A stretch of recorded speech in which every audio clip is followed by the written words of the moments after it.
AP today 007కి స్వాగతం, సుస్వాగతం. మిత్రులారా, ఆంధ్రప్రదేశ్ రాష్ట్రానికి సంబంధించి రాజకీయాలు శరవేగంగా మారిపోతా ఉన్నాయి. పొత్తులు, పై ఎత్తులు, సమీకరణాలు అన్నీ కూడా గంట గంటకి మారిపోతా ఉన్నాయి. ఇక బీజేపీ, జనసేన పొత్తులో ఉన్నాయంటారు. మరి జనసేన అధ్యక్షుడు అయితే ఒక అడుగు ముందుకేసి తెలుగుదేశం పార్టీ అధ్యక్షుడు పొత్తు ధర్మాన్ని పాటించలేదు కాబట్టి ఇద్దరు అభ్యర్థులను తనతో సంబంధం లేకుండా ప్రకటించాడు కాబట్టి ఒత్తిళ్లు ఉన్న కారణంగా తాను కూడా రాజానగరం నుంచి ఇద్దరు అభ్యర్థుల్ని ప్రకటించి తాను చేయాల్సింది తాను చేశాడు. మరి అదే పొత్తు ధర్మాన్ని పవన్ కళ్యాణ్ భారతీయ జనతా పార్టీతో పొత్తులో ఉన్నాడు కదా. భారతీయ జనతా పార్టీ ఇంతవరకు తెలుగుదేశం పార్టీ పొత్తు విషయంలో ముందుకు రాలేదు కదా. పొత్తు వద్దు అనే చెప్తుంది కదా.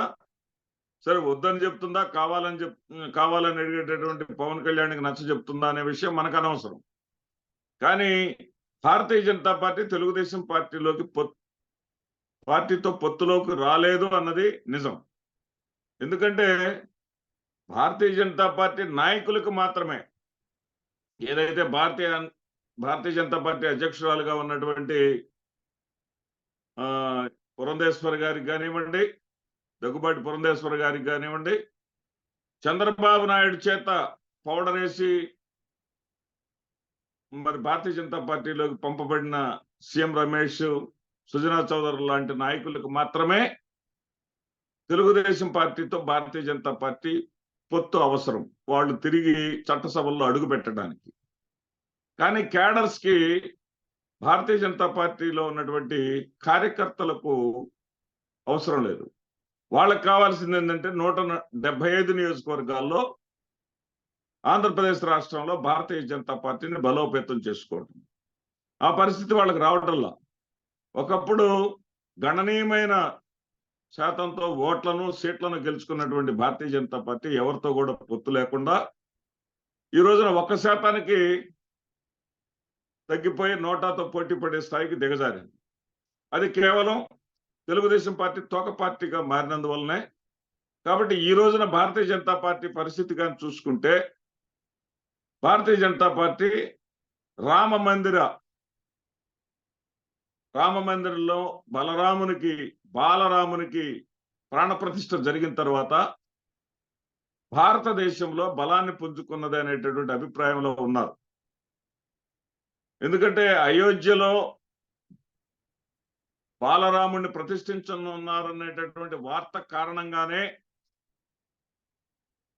అంతకుముందు జరిగినటువంటి తెలంగాణతో జరిగినటువంటి ఉత్తరాది రాష్ట్రాల్లో 3 రాష్ట్రాల్లో కూడా ఏకపక్ష విజయాలను భారతీయ జనతా పార్టీ సాధించింది. అంటే గతంలో ఉన్నటువంటి 303 స్థానాల కన్నా మిన్నగా ఒక 25-30 ఎక్కువ సీట్లతోటి ఈసారి పార్లమెంట్లో భారతీయ జనతా పార్టీ గెలవబోతుందనేటటువంటి నమ్మకం, విశ్వాసంతో భారతీయ జనతా పార్టీ ఉంది. అయినప్పటికీ కూడా స్నేహితుల సంఖ్యను పెంచుకునేటటువంటి క్రమంలో భాగంగా మరి చాలా మంది దూరమైనటువంటి వాళ్ళందరినీ దగ్గర తీసుకుంది. అదే క్రమంలో నితీష్ను కూడా తాజాగా భారతీయ జనతా పార్టీలో కలిపేసుకుంది, ఎన్డీఏలో కలిపేసుకుంది. ఇక వాళ్ళకి చంద్రబాబు నాయుడు అవసరం ఎంత మాత్రం కూడా లేదు. ఆంధ్రప్రదేశ్ రాష్ట్రానికి సంబంధించి తెలుగుదేశం పార్టీతో ఏ రకంగా చూసినా సరే పొత్తు కలవాల్సినటువంటి అవసరం, అఘాయిత్యం భారతీయ జనతా పార్టీకి లేదు. అందువల్ల భారతీయ జనతా పార్టీ ఎంతప్పటికీ కూడా, నేను ఒక లైవ్ డిబేట్లో నిన్న ఒక ఛానల్లో చెప్పడం జరిగింది, భారతీయ జనతా పార్టీ చిరంజీవి గారికి పద్మవిభూషణ్ ఇవ్వడమే కాకుండా ఆయనను రాజకీయ పునరాగమనం చేయించేందుకు, ఆయనకి ప్రత్యక్ష ఎన్నికలతో పని లేకుండా ఆయనకి అవకాశాలు కల్పిస్తుంది. ఇదే సందర్భంలో అతని ద్వారా తన తమ్ముడిని కూడా దారిలోకి తీసుకొని వచ్చి పవన్ కళ్యాణ్ గారిని కూడా తెలుగుదేశం పార్టీకి దూరంగా జరిపేందుకు ప్రయత్నాలు చేస్తుందని నేను ఒక డిబేట్ లో చెప్పడం జరిగింది. దాదాపు అలాంటి వార్తలే ఇప్పుడు కూడా వస్తా ఉన్నాయి. భారతీయ జనతా పార్టీకి కావాల్సింది ఏంటంటే రాజ్యసభలో పూర్తి స్థాయి మెజారిటీ.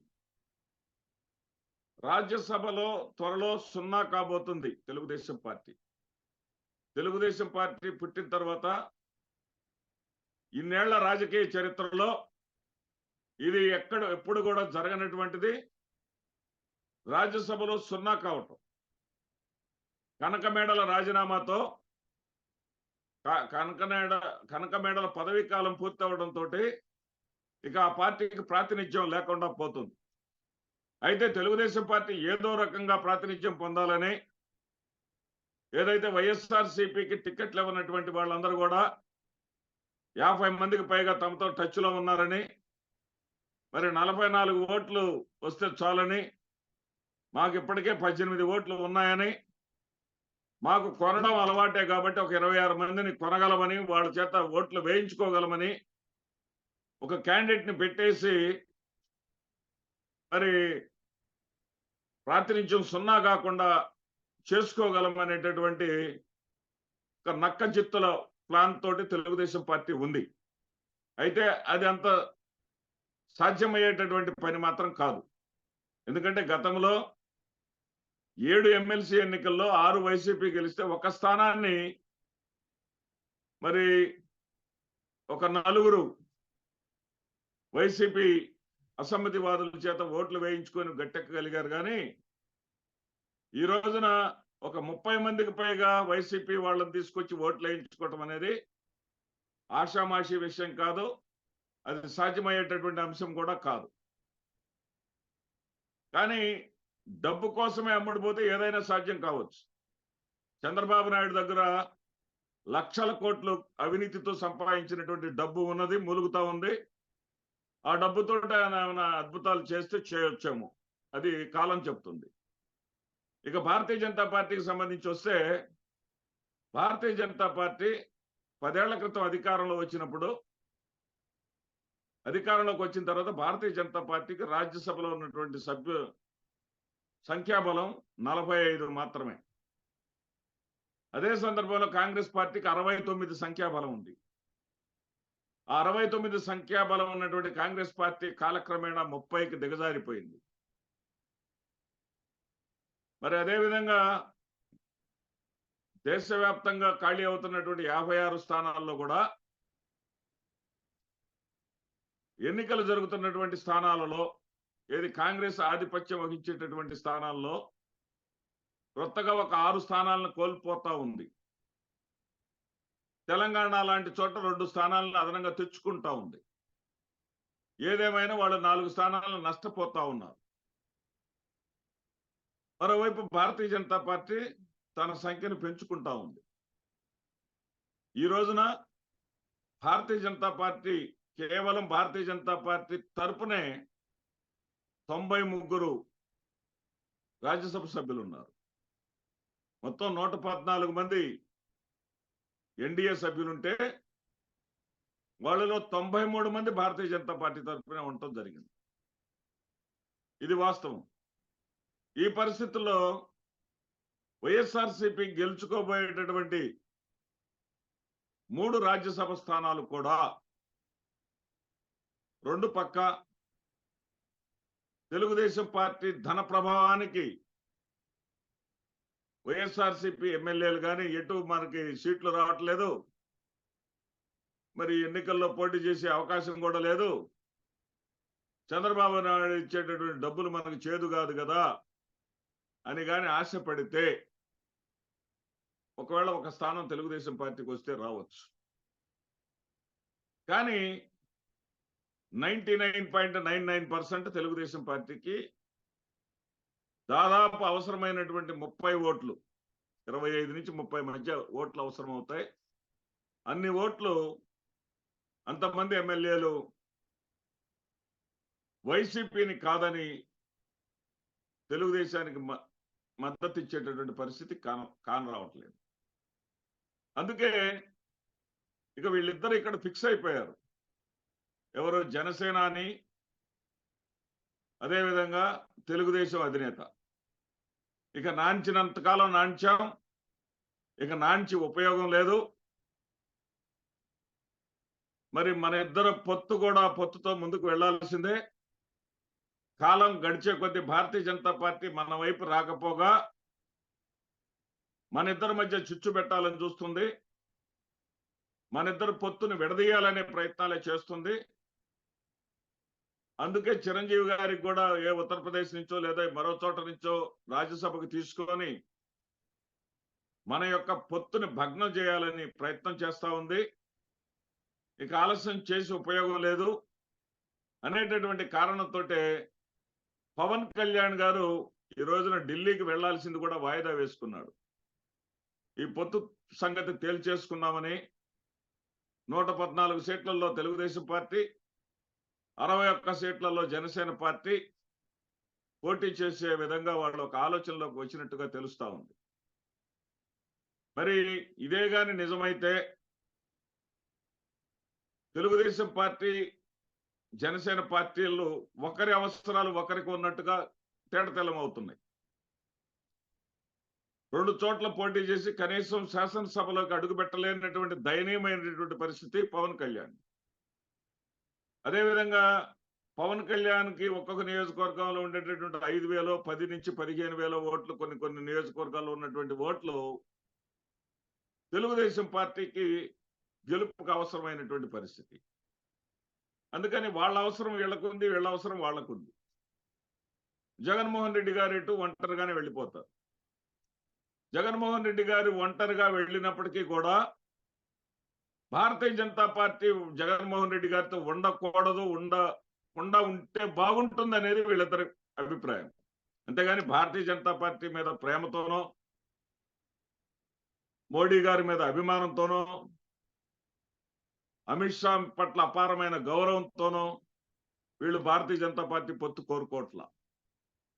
వీళ్ళేంటంటే కేంద్ర వ్యవస్థలు కూడా తమ గుప్పెట్లో ఉంటాయి, ఎన్నికల వ్యవస్థలన్నీ తమ గుప్పెట్లో ఉంటాయి. తాము ఆడింది ఆట, పాడింది పాటగా ఉండొచ్చు. భారతీయ జనతా పార్టీ మద్దతు కూడా ఉంటే ఇప్పటికే జగన్మోహన్ రెడ్డి గారి కుటుంబంలో చుచ్చుపెట్టి సొంత చెల్లినే ఎదురు తిరిగే విధంగా చేయగలిగాం.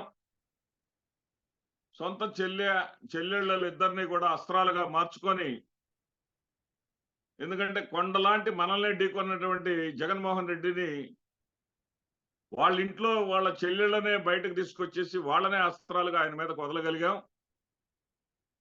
జగన్మోహన్ రెడ్డి గారిని చిన్నాభిన్నం చేయగలిగాం. కానీ కేంద్రంలో అధికారం ఉన్నటువంటి భారతీయ జనతా పార్టీ మద్దతు కూడా ఉంటేనే జగన్మోహన్ రెడ్డి గారిని ఎదుర్కోగలం. ఎందుకంటే జగన్మోహన్ రెడ్డి గారు పేదవాళ్ల గుండెల్లో బలంగా ఉండిపోయాడు. మధ్యతరగతి, బిలో మిడిల్ క్లాస్, అదేవిధంగా పేద, బడుగు, బలహీన వర్గాల వాళ్ళంతా జగన్మోహన్ రెడ్డి గారి వైపే ఉన్నారు. పట్టణ ప్రాంతాల్లో above middle class, rich people మాత్రమే మనతో ఉన్నారు. కాబట్టి ఆయన జగన్మోహన్ రెడ్డి గారిని దెబ్బతీయాలంటే ఓటింగ్ పరంగా దెబ్బతీయలేం. ఒక ప్రచార పరంగా కానీ